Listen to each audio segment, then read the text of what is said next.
નમસ્કાર મિત્રો, Andy Gohil YouTube ચેનલમાં તમારું ફરી હાર્દિક સ્વાગત છે।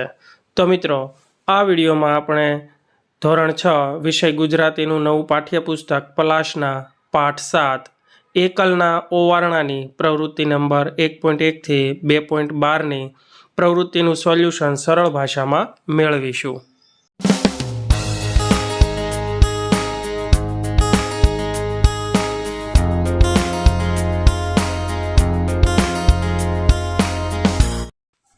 પ્રવૃત્તિ નંબર 1.1 વાંચો, જેની અંદર પાઠ્યપુસ્તક પાના નંબર 107 ઉપર શોધો અને નોંધો એવી પ્રવૃત્તિ આપવામાં આવી છે।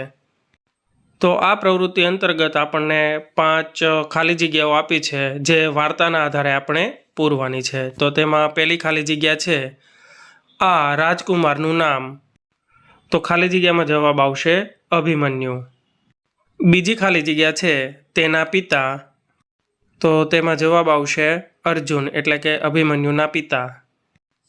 ત્રીજી ખાલી જગ્યા છે તેના માતા, એટલે કે અભિમન્યુના માતા, તો તેમાં જવાબ આવશે સુભદ્રા।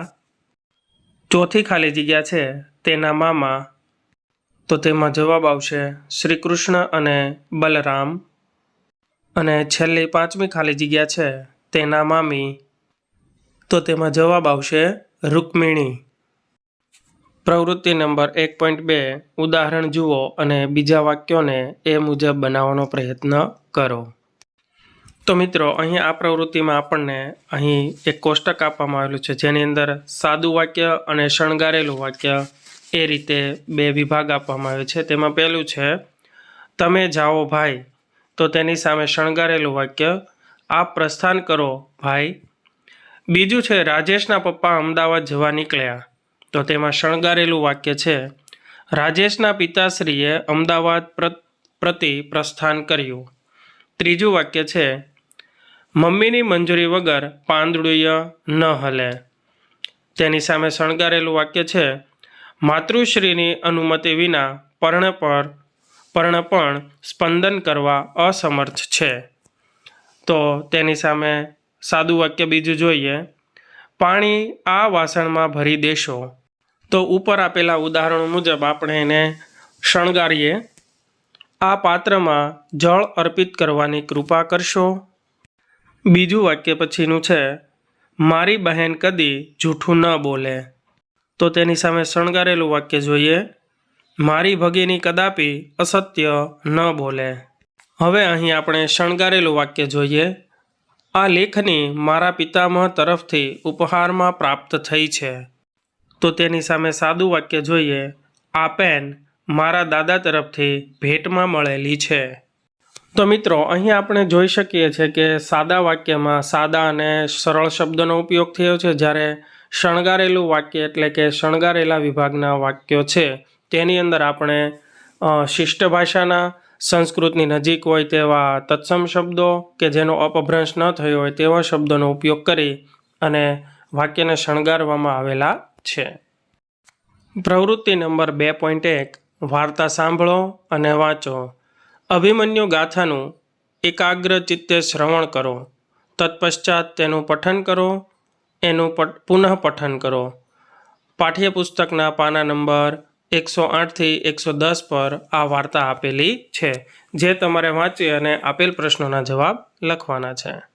તો તેમાં પહેલો સવાલ છે આવું યુદ્ધ કઈ ફિલ્મ કે વાર્તા કે સિરિયલમાં જોયું છે, તો તેનો જવાબ લખી શકાય આવું યુદ્ધ અમે મહાભારત સિરિયલમાં જોયું છે।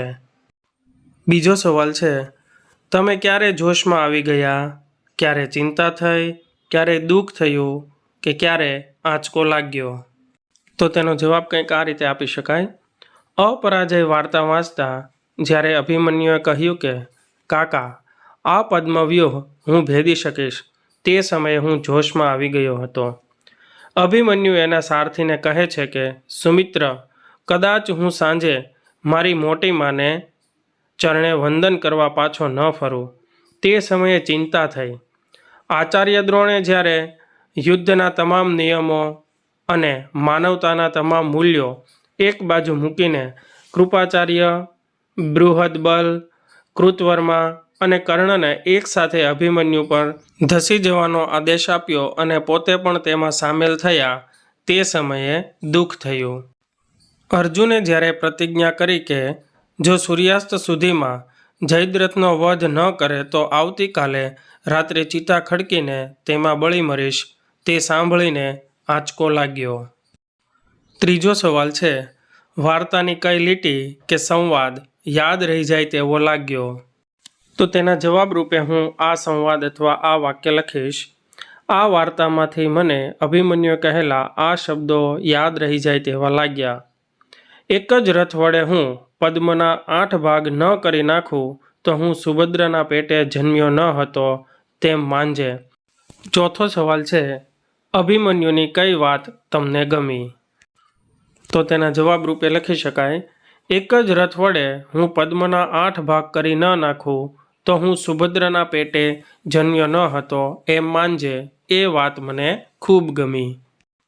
પાંચમો સવાલ છે, તમે અભિમન્યુની જગ્યાએ હો તો તમે યુદ્ધમાં જાઓ કેમ? તો તેનો જવાબ કંઈક આ રીતે આપી શકાય, હા, હું યુદ્ધમાં લડવા માટે જાઉં, કેમ કે પરિવાર સાથે જોડાયેલા સંકટમાં હું હંમેશા મારા પરિવાર સાથે ઊભો રહીશ. છઠ્ઠો સવાલ છે, લડાઈ થવાના કારણો શા હોય છે? તો તેનો જવાબ કંઈક આ રીતે આવી શકે, લડાઈ થવાના કારણોમાં સંપત્તિ, જમીન અને સ્ત્રી મુખ્ય હોય છે. સાતમો સવાલ છે, અત્યારે યુદ્ધમાં કયા કયા હથિયારો વપરાય છે? તેનો જવાબ છે, અત્યારે યુદ્ધમાં અત્યાધુનિક હથિયારો વપરાય છે, જેમ કે મશીન ગન, ડ્રોન, બંદૂક, ટેન્ક, મિસાઇલ, બોમ્બ, પરમાણુ બોમ્બ, ફાઇટર પ્લેન વગેરે. આઠમો સવાલ છે, યુદ્ધો રોકવા જોઈએ શા માટે? તેનો જવાબ કંઈક આ રીતે આપી શકાય, હા, યુદ્ધો રોકવા જોઈએ, કેમ કે યુદ્ધો ખૂબ વિનાશ વેરે છે. યુદ્ધને કારણે જે તે દેશના માનવ જીવન પર ખૂબ માઠી અસર થાય છે. યુદ્ધના કારણે જે તે દેશની આર્થિક સ્થિતિ ડામાડોળ થઈ જાય છે. સમગ્ર વિશ્વને પૂરતા પ્રમાણમાં ચીજવસ્તુઓ મોકલવામાં મુશ્કેલીઓ ઊભી થાય છે. નવમો સવાલ છે, યુદ્ધ રોકવું હોય તો શું કરવું પડે? તો તેનો જવાબ કંઈક આ રીતે આપી શકાય, યુદ્ધ રોકવા સમજૂતીની પ્રાથમિકતા રાખવી જોઈએ, બે દેશો વચ્ચે સદ્ભાવના કેળવવી જોઈએ તથા પ્રેમ અને ત્યાગની ભાવના પણ કેળવવાનો પ્રયાસ કરવો જોઈએ. વૈશ્વિક સ્તરે દરેક દેશે યુદ્ધ ન કરવા પ્રણ લેવું જોઈએ તથા દરેક દેશે વસુધૈવ કુટુંબકમની ભાવના રાખવી જોઈએ. પ્રવૃત્તિ નંબર 2.2, 13મા દિવસેથી લઈ અને આનંદ લાંબો સમય ન ટક્યો ત્યાં સુધી વાંચો અને ખરા વિધાન સામે ખરાની નિશાની કરો અને ખોટા વિધાન સામે ખોટાની નિશાની કરો. તો તે વિધાનો કંઈક આ પ્રમાણે છે. તેમાં પહેલું વિધાન છે, દ્રોણે પદ્મવ્યૂહની રચના કરી તેથી પાંડવ સેના ચિંતિત હતી. તો આ વિધાન સાચું છે. બીજું વિધાન છે, પિતા અને મામાએ અભિમન્યુને પદ્મવ્યૂહ ભેદતા શીખવ્યું હતું. આ વિધાન સાચું છે. ત્રીજું વાક્ય છે, અભિમન્યુને વિશ્વાસ હતો કે તે પોતે ચક્રવ્યૂહ તોડી શકશે. તો આ વિધાન પણ સાચું છે. ચોથું વિધાન છે, વ્યૂહની બહાર નીકળવા માટે અભિમન્યુને અન્ય યોદ્ધાઓની મદદની જરૂર હતી. તો આ વિધાન પણ સાચું છે. પાંચમું વિધાન છે, પાંડવો ઈચ્છતા હતા કે અભિમન્યુ વ્યૂહમાંથી કોઈની મદદ વગર જાતે જ પાછો ફરે. આ વિધાન ખોટું છે.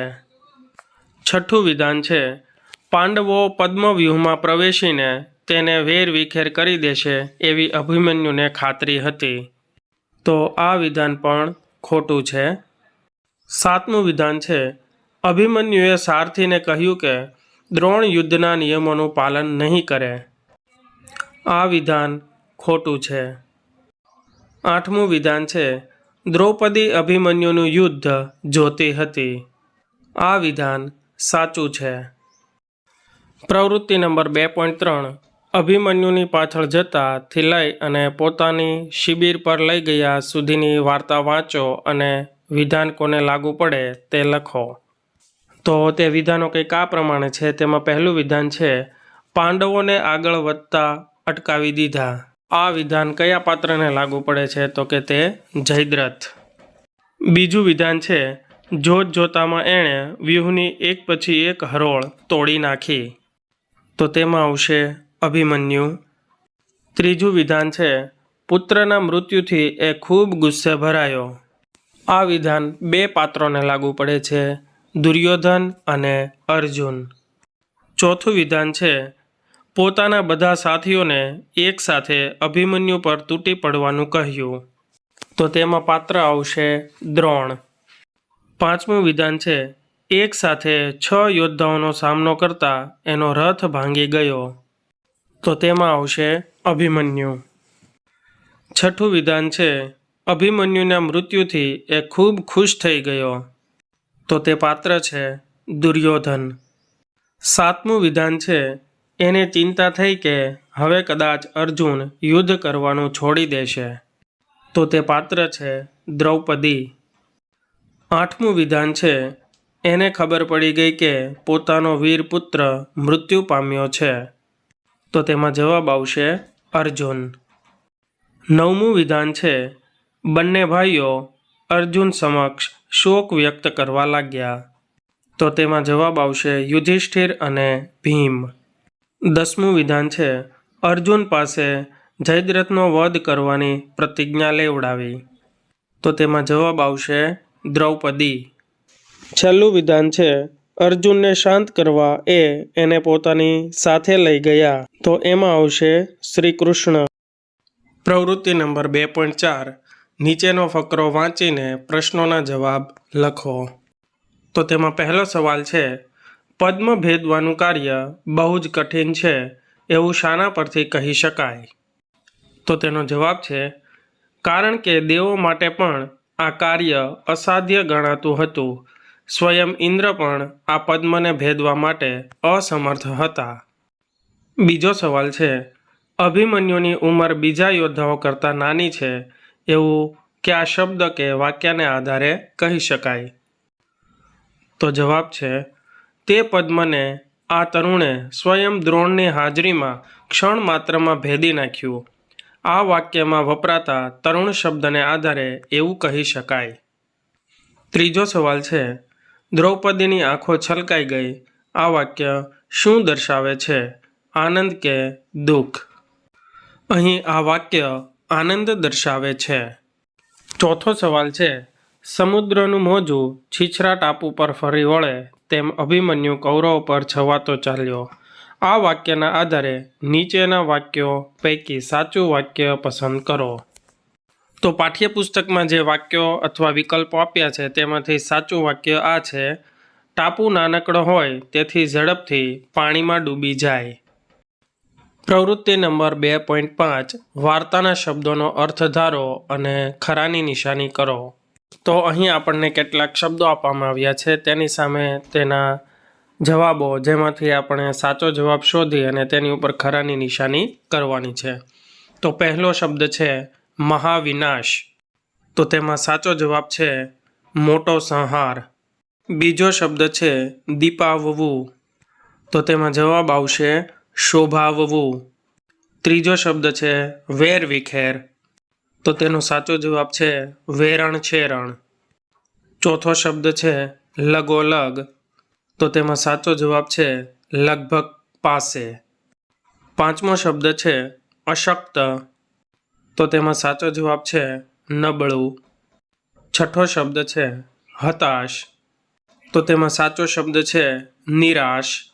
સાતમો શબ્દ છે પીઠ થાબડવી. તો તેનો સાચો અર્થ છે પ્રોત્સાહન આપવું. આઠમો શબ્દ છે ત્રાટકવું. તો તેમાં સાચો જવાબ છે ઓચિંતો હુમલો કરવો. અને નવમો શબ્દ છે ફાળ પડવી. તો તેનો સાચો અર્થ છે ઓચિંતું ભયભીત થવું. પ્રવૃત્તિ નંબર 2.6, કૌંસમાંથી યોગ્ય વિકલ્પ પસંદ કરી ખાલી જગ્યા પૂરો. તો મિત્રો, પાઠ્યપુસ્તકમાં આપણને આવી રીતનો એક ફકરો આપવામાં આવેલ છે જેની અંદર કેટલીક ખાલી જગ્યાઓ છે. ચાલો તો તે ખાલી જગ્યાઓ પૂરી અને ફકરો ફરીથી વાંચીએ. તો ખાલી જગ્યામાં શબ્દ મૂકે અને ફકરો કંઈક આ રીતે બને છે. દ્રોણના પદ્મવ્યૂહના સમાચાર સાંભળીને પાંડવ સેના હતાશ થઈ ગઈ હતી. અર્જુનની ગેરહાજરીમાં પદ્મવ્યૂહ તોડવા પોતે અસમર્થ છે એવું ભીમ અને યુધિષ્ઠિર સમજતા હતા. અર્જુન તો ઘડીભરમાં ચક્રવ્યૂહને વેરવિખેર કરી શકે. અર્જુનની ગેરહાજરીમાં પાંડવ સેનામાં મહાવિનાશ સર્જાશે એવો ખ્યાલ આવતા પાંડવ યોદ્ધાઓને ફાળ પડી હતી. જોકે યુધિષ્ઠિરને જેવી ખબર પડી કે અભિમન્યુ પદ્મવ્યૂહ તોડી શકે છે ત્યારે તરત જ તે અભિમન્યુની લગોલગ આવી પહોંચ્યા અને પૂછ્યું, વત્સ, તું પદ્મવ્યૂહ જાણે છે? અવશ્ય તાતશ્રી. અભિમન્યુનો આત્મવિશ્વાસ જોઈને યુધિષ્ઠિરે એની પીઠ થાબડી. પાંડવ યોદ્ધાઓને લાગ્યું કે અભિમન્યુ પાંડવ કુળનું નામ દીપાવશે. ભીમે કહ્યું, પુત્ર, તું પદ્મમાં પ્રવેશ કરશે કે તરત જ અમે પણ ત્રાટકીશું અને પદ્મને છિન્ન ભિન્ન કરી દઈશું. પ્રવૃત્તિ નંબર 2.7. બંને વાક્યો વાંચો. આપેલા શબ્દ માટેના અર્થમાંથી યોગ્ય અર્થ સામે ખરાની નિશાની કરો. તો તેમાં પહેલામાં વાક્ય એ જોઈએ. અભિમન્યુ પદ્મ ભેદીને દુશ્મનની સેનામાં ઘૂસી શકે છે. વાક્ય બી. સોમુ સાંગી લોકોની લાઈન ભેદીને ભાગી ગયો. તો ભેદવું શબ્દનો સાચો અર્થ થશે તોડવું. બીજું છે વાક્ય એ. સવારનો તડકો કુમળા અભિમન્યુના ગૌરવર્ણને દીપાવતો હતો. વાક્ય બી. દરરોજ આખો દિવસ તડકામાં રહેવાથી અંજનાનો ગૌરવર્ણ શામ થઈ ગયો. તો આ વાક્યોમાં ગૌરવર્ણ એટલે ગોરા રંગનું. ત્રીજું છે તેમાં વાક્ય એ. અભિમન્યુએ ક્ષણ માત્રમાં જ પદ્મને ભેદીને દ્રોણના ગર્વના ચૂરે ચૂરા કરી નાખ્યા. વાક્ય બી. પોતે એકલ હાથે મેચ જીતાડી દેશે એવી શેખી મારતો ખેલાડી પહેલા બોલે આઉટ થયો એટલે એના ગર્વના ચૂરે ચૂરા થઈ ગયા. તો ગર્વના ચૂરે ચૂરા કરવા એટલે અભિમાન ઉતારવું. ચોથામાં વાક્ય એ. લખતા વાંચતા ન આવડતું હોય તેને બેંકમાં જાય ત્યારે અસહાયતા અનુભવાતી હશે. વાક્ય બી. અશક્ત ભિખારીને જોઈ મને દયા આવી ગઈ પણ ખિસ્સા ખાલી હતા.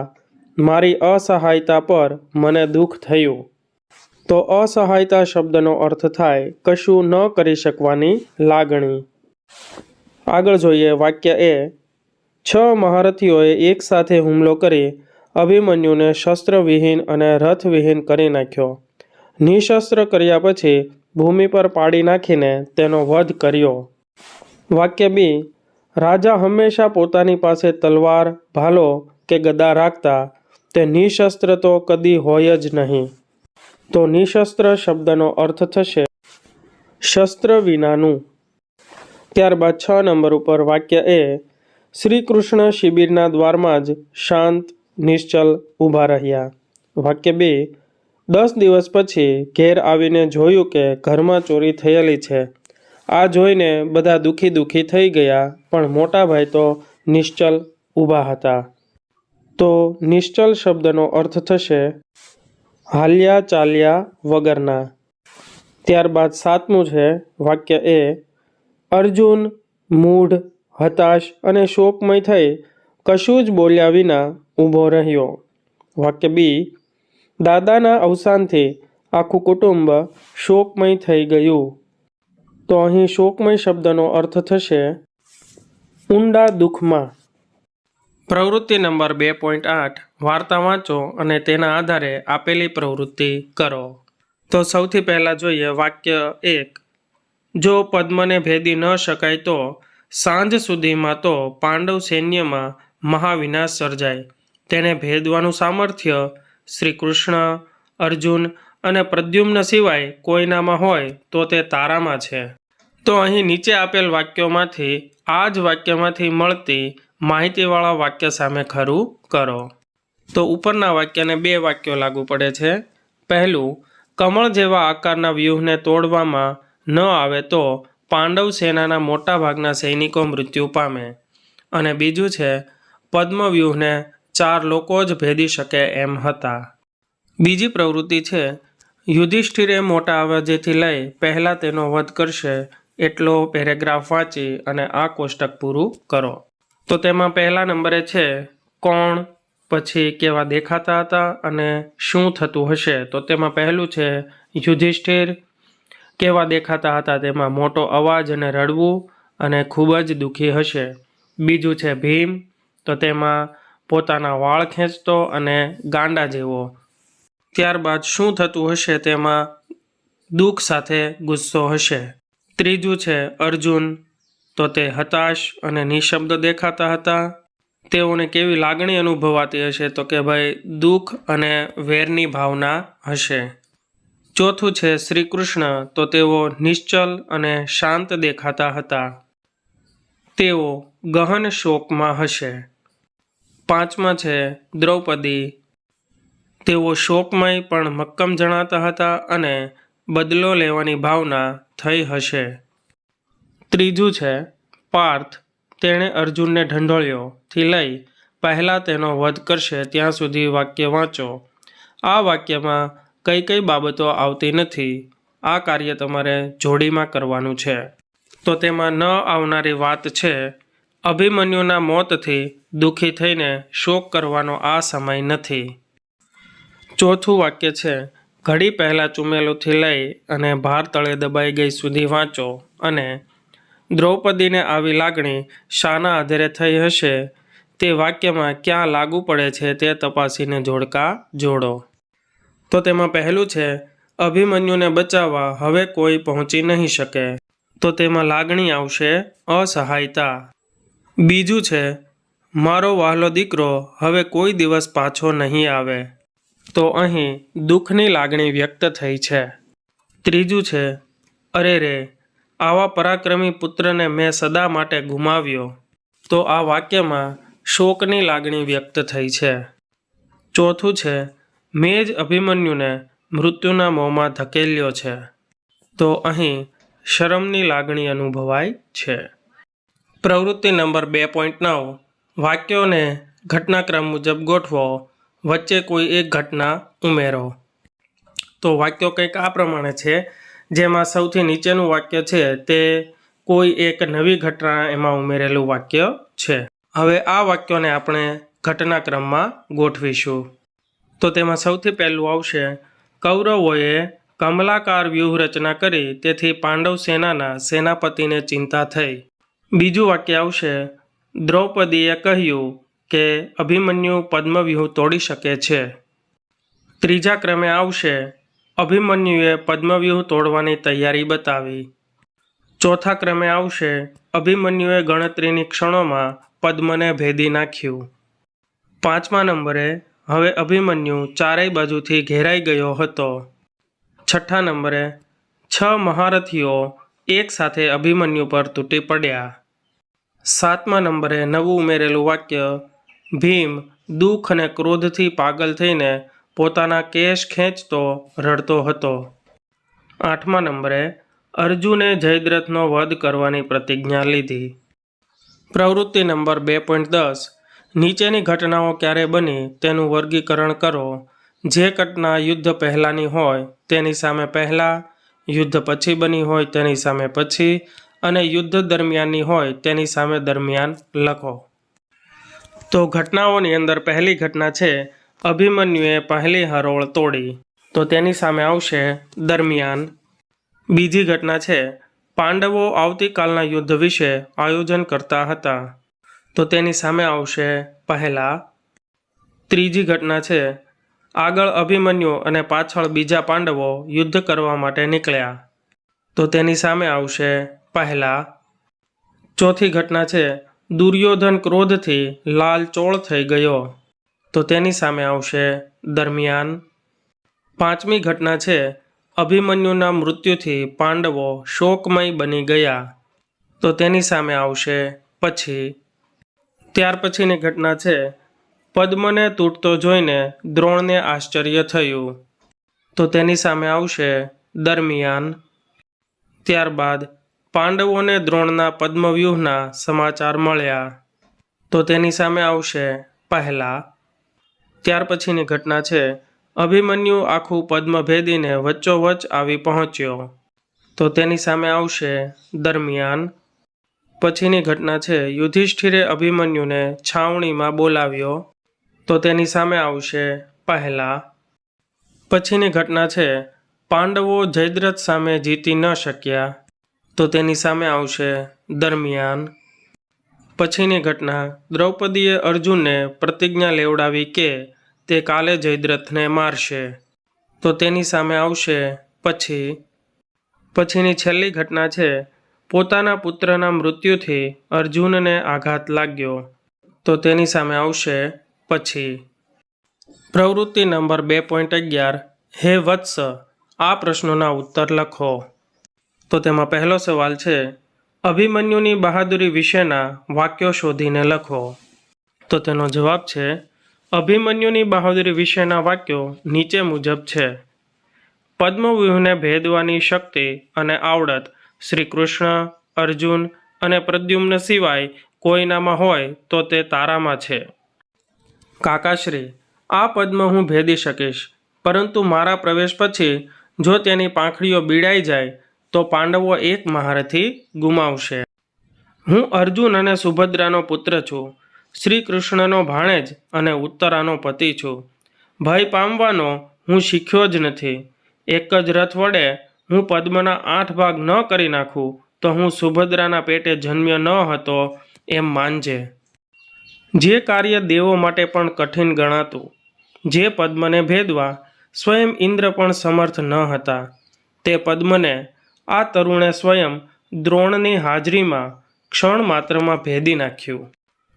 અભિમન્યુએ એકલાએ 6 મહારથીઓ પર દ્રષ્ટિ કરી અને અંતિમ યુદ્ધ માટે શસ્ત્ર ઉઠાવ્યા. બીજો સવાલ છે પદ્મવ્યૂહ અંગે અભિમન્યુને કઈ બાબતનું જ્ઞાન ન હતું? તો તેનો જવાબ છે પદ્મવ્યૂહ અંગે અભિમન્યુને પદ્મવ્યૂહની અંદરથી બહાર નીકળવાનું જ્ઞાન ન હતું. ત્રીજો સવાલ છે દ્રોણના ગર્વના ચૂરે ચૂરા શી રીતે થયા? તો તેનો જવાબ છે દ્રોણ એ મહાન યોદ્ધા અને ગુરુ હતા, પરંતુ જ્યારે અભિમન્યુએ દ્રોણની હાજરીમાં પદ્મવ્યૂહને ભેદી નાખ્યું, આમ એક તરુણ દ્વારા તેમના પદ્મવ્યૂહને તોડી નાખતા દ્રોણના ગર્વના ચૂરે ચૂરા થઈ ગયા. ચોથો સવાલ છે શું બન્યું હોત તો અભિમન્યુ બચી શક્યો હોત? તો તેનો જવાબ છે પાંડવ યોદ્ધાઓને અભિમન્યુની પાછળ જતા જો જયદ્રથે રોક્યા ન હોત તો અભિમન્યુ બચી શક્યો હોત. પાંચમો સવાલ છે અર્જુને શી પ્રતિજ્ઞા કરી, કેમ? તો તેનો જવાબ છે અર્જુને પ્રતિજ્ઞા લીધી કે આવતીકાલે જયદ્રથ કોઈ પણના શરણમાં જાય પણ સૂર્યાસ્ત પહેલાં પોતે તેનો વધ કરશે, અને તેમ ન કરી શકું તો આવતીકાલે રાત્રે જાતે ચિતા ખડકીને તેમાં બળી મરશે, કેમ કે જયદ્રથે જ પાંડવ યોદ્ધાઓને અભિમન્યુ સાથે પદ્મવ્યૂહની અંદર જતા રોક્યા હતા. છઠ્ઠો સવાલ છે શ્રી કૃષ્ણ અર્જુનને પોતાની શિબિર પર શાથી લઈ ગયા? તેનો જવાબ છે શ્રી કૃષ્ણ અર્જુનને પોતાના પુત્ર વિયોગના શોકને દૂર કરવા તથા પોતે લીધેલી પ્રતિજ્ઞાની રણનીતિની શાંત મને તૈયારી કરવા માટે પોતાની શિબિર પર લઈ ગયા. પ્રવૃત્તિ નંબર 2.12 ટૂંકનોંધ લખો. તો સૌથી પહેલી ટૂંકનોંધ જોઈએ એકલવીર અભિમન્યુ. એકલવીર એટલે એકલો યોદ્ધા, જે એક કરતાં વધારે યોદ્ધાઓને પરાસ્ત કરવા માટે સક્ષમ હોય. અભિમન્યુ એક એવો યોદ્ધા હતો જેને પદ્મવ્યૂહ ભેદવાનું જ્ઞાન હતું. અભિમન્યુ એકલો જ એકલવીર યોદ્ધા હતો, જેણે 6 મહાન યોદ્ધાઓને પદ્મવ્યૂહમાં હંફાવી નાખ્યા હતા. ગુરુ દ્રોણ અને કૌરવોએ યુદ્ધના નિયમો અને મૂલ્યોને નેવે મૂકી દીધા હતા. નિયમ વિરુદ્ધ અભિમન્યુનો વધ કરવો એ કૌરવોની હાર હતી, અને અભિમન્યુની તો જીત જ હતી. એક વીરને છાજે તે રીતે અભિમન્યુ મૃત્યુ પામ્યો હતો. બીજી ટૂંકનોંધ છે ચક્રવ્યૂહમાં અભિમન્યુ. અભિમન્યુએ પદ્મવ્યૂહની પ્રથમ હરોળને જોતજોતામાં ભેદી નાખી હતી. તે જોતાં જ દ્રોણના ગર્વના ચૂરેચૂરા થઈ ગયા હતા. અભિમન્યુની પાછળ જતા ભીમ અને પાંડવ યોદ્ધાઓને જયદ્રથે રોકી રાખ્યા હતા. અભિમન્યુ એકલો જ ચક્રવ્યૂહમાં આગળ વધ્યો હતો. એક પછી એક ચક્રાકાર પાંખડીઓ પાર કરતો તે પદ્મબધ્યે આવી પહોંચ્યો. તેનો પ્રતાપ વધતો ચાલ્યો. તેણે દુર્યોધનના પુત્રને માર્યો ત્યારે દુર્યોધનનો ક્રોધ કાબૂમાં ન રહ્યો. તેથી દ્રોણ અને કૌરવોના 6 મહારથીઓએ યુદ્ધના નિયમ વિરુદ્ધ અભિમન્યુ પર હુમલો કર્યો. અભિમન્યુને શસ્ત્રવિહીન અને રથવિહીન કરીને તેનો વધ કર્યો. ત્રીજી ટૂંકનોંધ છે અભિમન્યુના મૃત્યુની અસર. અભિમન્યુના મૃત્યુ બાદ દ્રૌપદી પુત્ર વિયોગના દુઃખને દબાવીને તે અર્જુનના પાછા ફરવાની રાહ જોવા લાગી. પાંડવો ઘેરા શોક અને દુઃખમાં જણાતા હતા. યુધિષ્ઠિર મોટા અવાજે રડી પડ્યા. અર્જુન અભિમન્યુના મૃત્યુના સમાચાર જાણી મૂઢ, હતાશ અને શોકમય બની નિશબ્દ ઊભો રહ્યો. ભીમ દુઃખ અને ક્રોધથી પાગલ થઈને પોતાના કેશ ખેંચવા લાગ્યો. શ્રી કૃષ્ણ શિબિરના દ્વારમાં જ શાંત નિશ્ચલ ઊભા રહ્યા. દ્રૌપદીએ અર્જુનને જયદ્રથનો વધ કરવા માટેની પ્રતિજ્ઞા લેવડાવી. અર્જુને જળ પીતા પ્રતિજ્ઞા લીધી કે આવતીકાલના સૂર્યાસ્ત પહેલાં હું જયદ્રથનો વધ કરીશ અને જો હું તેમ ન કરું તો આવતીકાલે રાત્રે જાતે ચિતા ખડકીને તેમાં બળી મરીશ.